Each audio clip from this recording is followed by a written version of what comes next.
Buenos días, nosotros somos el equipo número 2 y les vamos a exponer sobre las células efectoras. Mi equipo está conformado por Hugo Blanco, Alejandra Félix, Víctor Zamorano y su servidor, Carlos Barrera. Para comenzar vamos a hablar ah, un poco de las generalidades.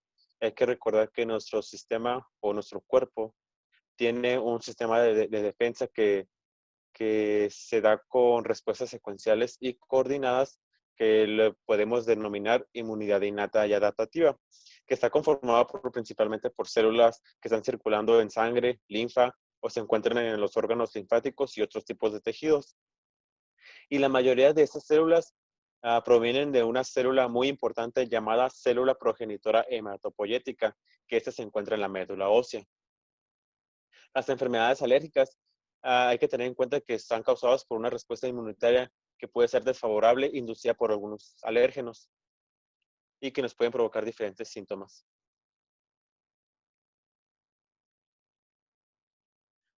Y para entender esto hay que conocer las bases inmunológicas de las enfermedades alérgicas y tienen dos fases, una que es la sensibilización y dos, el desarrollo de las respuestas por los linfocitos T, B y así como los productos de la inmunoglobulina E y las funciones que esta puede provocar en otros tipos de células como los eosinófilos, células linfoides innatas, mastocitos, células dendríticas y otros tipos de células.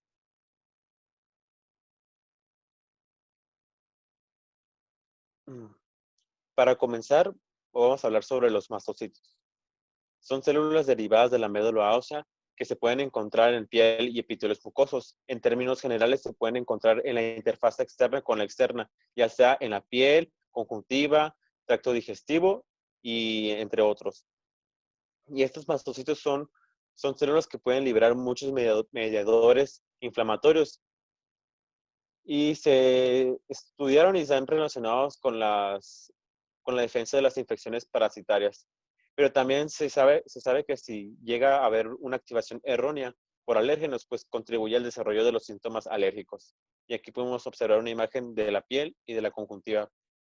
Y también una fotografía histológica, pues, de un mastocito que está más grande que las células que lo rodean. Los mastocitos necesitan un factor llamado factor celular troncal que es esencial para su desarrollo, ya que sin esta pues no va a haber una maduración correcta. Y generalmente los mastocitos maduros no están en circulación, sino que se encuentran cerca de arterias o nervios. Y tienen un citoplasma que está lleno de muchos gránulos, esos gránulos pueden contener histaminas y protoglucanos ácidos, ya que si nosotros lo se hacen con unas tinciones especiales, pueden dar un color pues azul.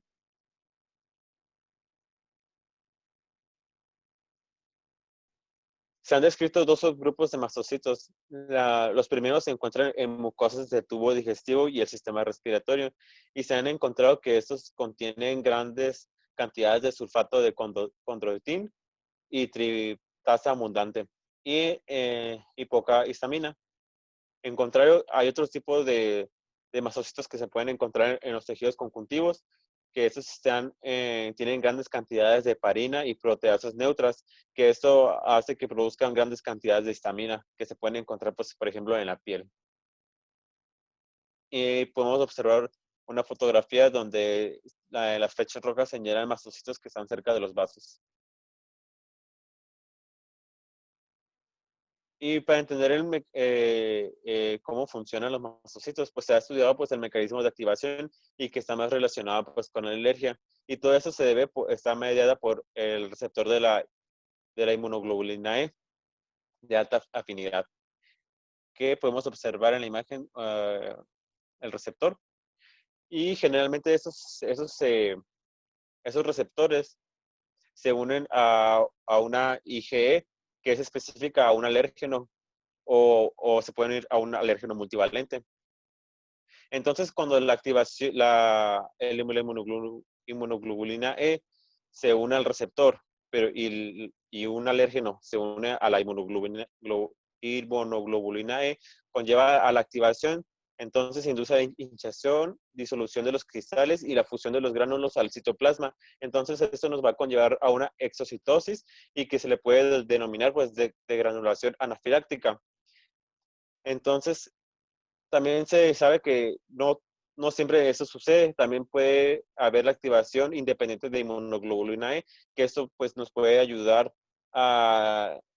en algunas infecciones, ya que pueden servir como centinelas tisulares. En la imagen podemos observar, pues, más resumida cómo funciona esto. En la letra A, pues, podemos observar que es un mastocito donde tiene el receptor de inmunoglobulina E o el receptor de alta afinidad pues, a la fracción cristalizable de la inmunoglobulina E y, pues, la inmunoglobulina E unida a ella.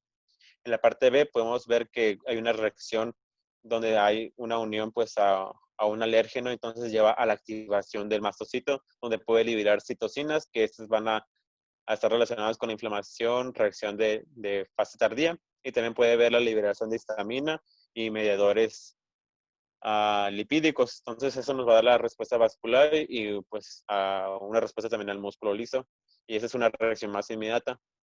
Y podemos observar más abajo fotografías de los mastocitos. La C podemos observar que antes de la reacción el mastocito tiene un color muy rojizo y ya después de la activación en la fotografía D ya se observa que ya ha liberado parte de los gránulos. Y en la fotografía E es una fotografía de microscopio electrónico donde podemos observar las grandes cantidades de gránulos. Entonces, en la fotografía F se ve ya la, la disminución de estos gránulos por la activación.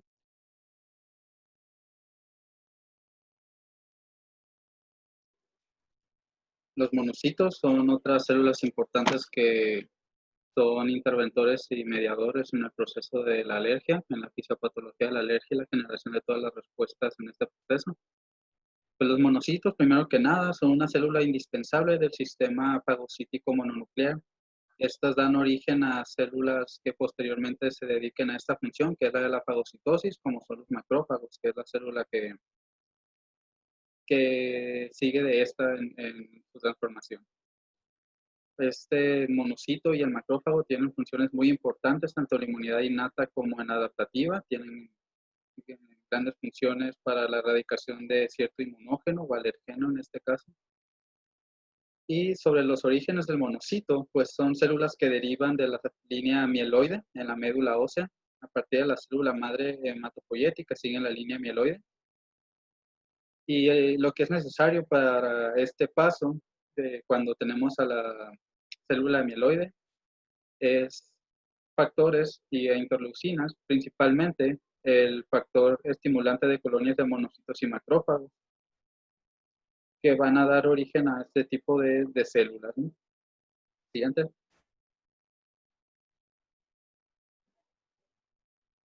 Sobre la morfología de los monocitos, son células de 10 a 15 micrómetros de diámetro.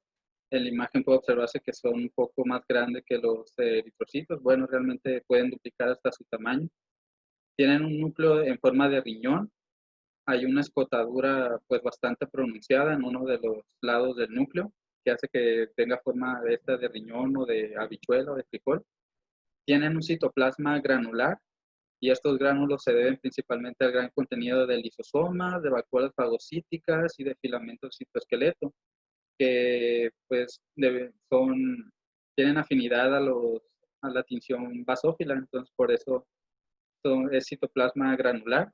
Como se observa en la imagen, pues no está el citoplasma claro, como una célula que carece de este tipo de morfología, sino que tiene muchos componentes granulares, en este caso basófilos. También pues son heterogéneos, no son del mismo tipo, se han identificado distintos subgrupos y esto va en función de los antígenos, bueno, cúmulos de diferenciación que expresan en su membrana plasmática. El grupo más abundante es el de CD14 positivo, de dos cruces, y CD16 negativo. Hay otros como el CD14 con una cruz y el CD16 con dos cruces. El CD14 que es positivo, positivo, y el CD16 que es positivo solamente con una cruz, pues es menos frecuente. Pero el más frecuente es el del grupo A en este caso. Siguiente.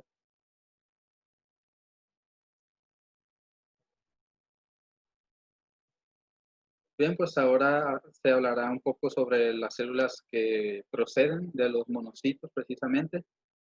Y esto sucede al migrar a los tejidos. Cuando hay una respuesta inmunitaria, cuando son activados los monocitos que migran a los tejidos, ahora pasan a convertirse en macrófagos.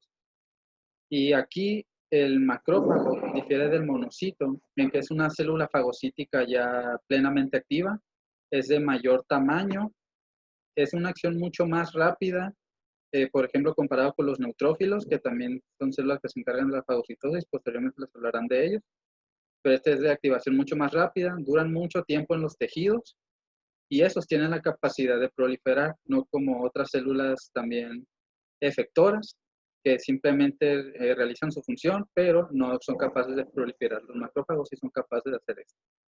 Ya entre las funciones que destacan en el proceso inmunitario de los macrófagos es la fagocitosis, que es efectuada por los macrófagos M1. Hay dos tipos de macrófagos, luego les explicaré las del otro tipo de macrófagos. Los M1 son capaces de endocitar una sustancia, bueno, un antígeno, una bacteria, a un alergeno.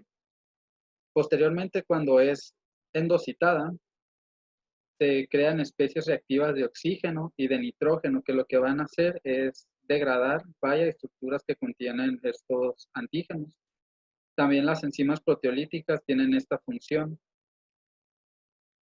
Los macrófagos en algunos tejidos, en algunas situaciones, son capaces de formar células epitelioides que reciben este nombre porque se parecen mucho a las células epiteliales.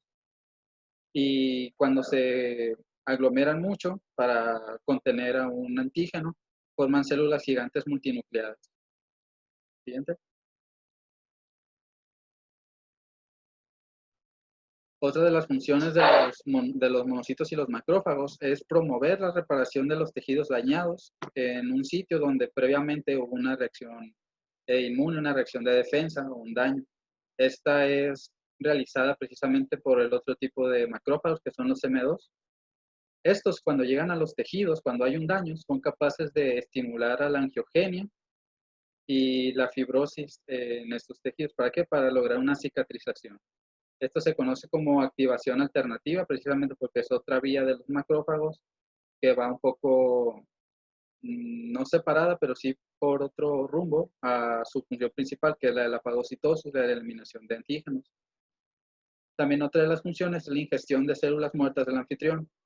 No precisamente estas son antigénicas, no van a desencadenar una respuesta inmune como tal a una sustancia extraña, pero son capaces de reconocer a las células que han sido infectadas, a las células propias del organismo que han sido infectadas por una bacteria, por hongos o por un virus, entre otros. Y también de reconocer lesión tisular o apoptosis. Estas células, pues, que experimentan estos procesos, tienen cambios moleculares, morfológicos, que permiten a los macrófagos reconocerlas y así, pues, deshacerse de ellas, ¿no? Fagocitarlas y procesarlas. Siguiente.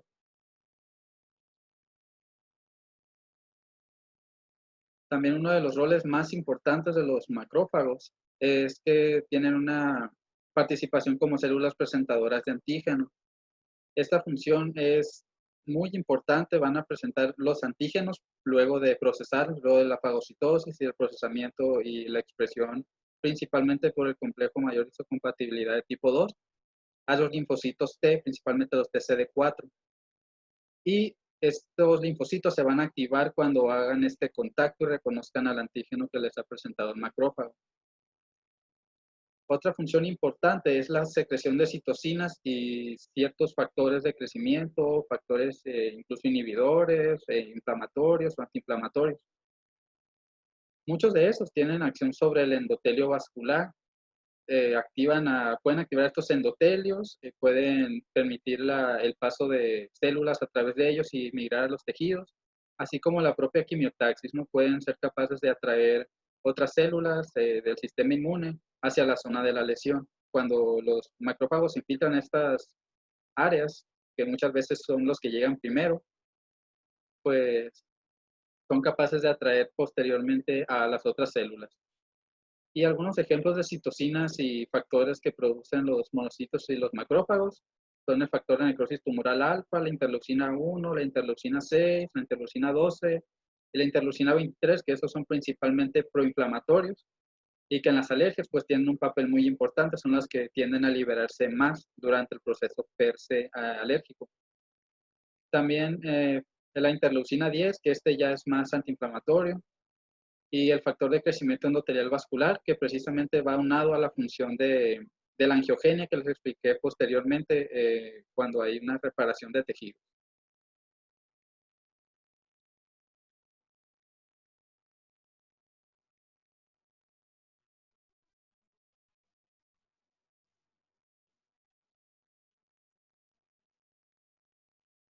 Los neutrófilos son los leucocitos más abundantes y también los granulocitos más comunes. En el frotis de sangre, los neutrófilos miden de 12 a 15 micras de diámetro. Y por esto, como vemos en la imagen que está a su izquierda, son mucho más grandes que los eritrocitos. Si bien su nombre se debe a la ausencia de tinción citoplasmática, también se caracterizan por tener múltiples lobulaciones en su núcleo, de ahí su nombre que sean neutrófilos polimorfonucleares o polimorfos. Los neutrófilos maduros poseen de 2 a 4 lóbulos, 3 a 4 lóbulos unidos por finas hebras de material nuclear. Esta organización no es estática, sino que en los neutrófilos vivos cambia de lugar. Cambian de forma, posición e incluso de cantidad. Los neutrófilos contienen 3 tipos de gránulos: los gránulos azurófilos, los específicos y los terciarios. De los azurófilos, estos son los más grandes y más abundantes que los gránulos específicos, y estos surgen al inicio de la granulopoiesis y aparecen en todos los granulocitos, así como en los monocitos y en los linfocitos. Los gránulos azurófilos son los lisosomas de los neutrófilos y contienen una sustancia llamada amiloperoxidasa, una enzima peroxidasa. La amiloperoxidasa ayuda a la formación de hipoclorito, de cloraminas y bactericidas altamente reactivos. Y además de la variedad de hidrolasas ácidas típicas, los gránulos azurófilos también tienen proteínas catiónicas llamadas defensinas. Y las defensinas funcionan de forma análoga a los anticuerpos. Y el péptido antimicrobiano catelicidina, que destruye los patógenos. Los otros gránulos son los gránulos específicos. Estos son más pequeños y por lo menos 2 veces más visibles en el microscopio óptico. Estos contienen diferentes enzimas, como la colagenasa tipo 4, la gelatinasa, la fosfolipasa, así como activadores del complemento y otros péptidos antimicrobianos como la lisocima o la lactoferrina. Luego están los gránulos terciarios. Estos contienen un tipo de fosfatasas en sus contiene un tipo de fosfatos y otro tipo contiene un tipo de metaloproteinasas, que se cree que facilitan la migración del neutrófilo a través del tejido conjuntivo.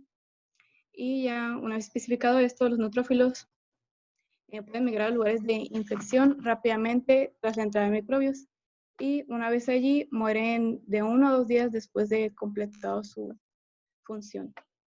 Siguiente.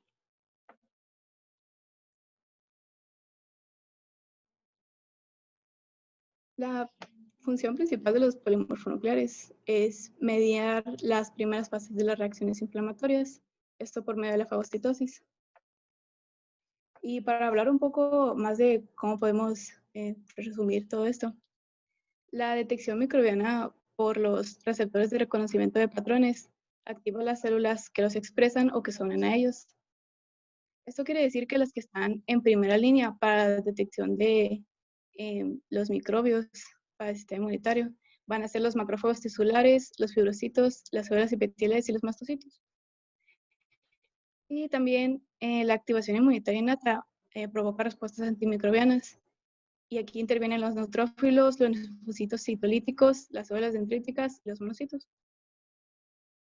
Estas respuestas en conjunto tienen un potente efecto antimicrobiano, y que estas células suelen reclutarse en el momento de la infección a un lugar focalizado. En este caso, los neutrófilos tienen receptores tipo TOL, que pues como hemos visto son receptores de reconocimiento de patrones. Estos van a reconocer endotoxinas, lipopolisacáridos, peptidoglucanos y ácidos lipoteicoicos que se organizan en patrones moleculares asociados a patógenos. La unión de antígenos bacterianos a estos receptores provoca la fagocitosis y la liberación de citocinas como la interleucina 1, la interleucina 3 y el factor de necrosis tumoral.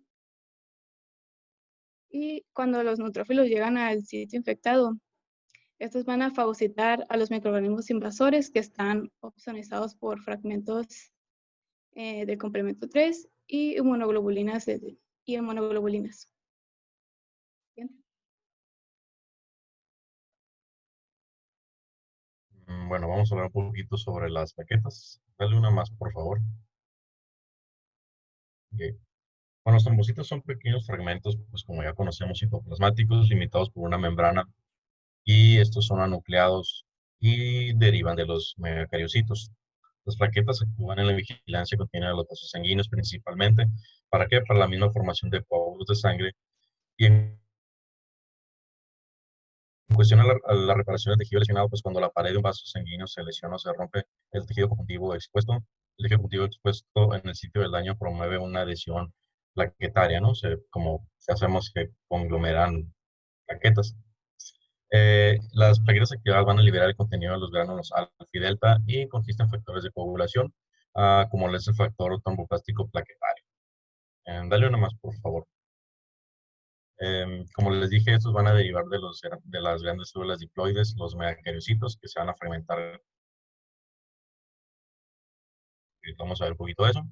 El desarrollo y la fusión constante de estos megacariocitos de las membranas de demarcación plaquetaria van a determinar que los fragmentos citoplasmáticos se separen por completo para formar las plaquetas individuales, que es como las vemos ante el microscopio, ¿no? Estas plaquetas que les digo ya en el torrente sanguíneo van a medir de 2 a 3 micras de diámetro, van a ser muy pequeñas en comparación de otras células como el eritrocito, por ejemplo, y su vida media en sangre fuera de la médula hematopoética va a ser de alrededor de 10 días, no más de 12 días. Siguiente, por favor. Okay. Bueno, pues aquí tenemos lo que es la hematopoiesis plaquetaria, pues de todas las células sanguíneas, pero pues si le hacemos un poquito de zoom enfocándonos más en las plaquetas, vamos a ver qué parte de la célula progenitora de megacariocitos, y así se va a ir pues, tomando rumbo, ¿no? A lo que son los megacardioblastos, promegacariocitos, así toma la línea, su misma línea, hasta que se forme megacariocito liberador de plaquetas, mismo que se va a fragmentar para formar finalmente las plaquetas. Siguiente, por favor. Bueno, aquí vemos un corte histológico de médula hematopoyética en la cual está en GIMSA, a un aumento de 1000. Y aquí podemos ver los trombocitos, que son las plaquetas, esos pequeños fragmentos que están anucleados y están bien limitados por una membrana. Entonces, simplemente para ver la diferencia entre los eritrocitos a las plaquetas, que realmente pues, es muy grande la diferencia en cuestión de tamaño y en cuestión también de forma, ¿no? Y pues simplemente recalcar que los trombocitos son muy importantes y que pues intervienen en varios aspectos de la hemostasia. Siguiente, por favor. Pues, por nuestra parte es todo. Muchas gracias.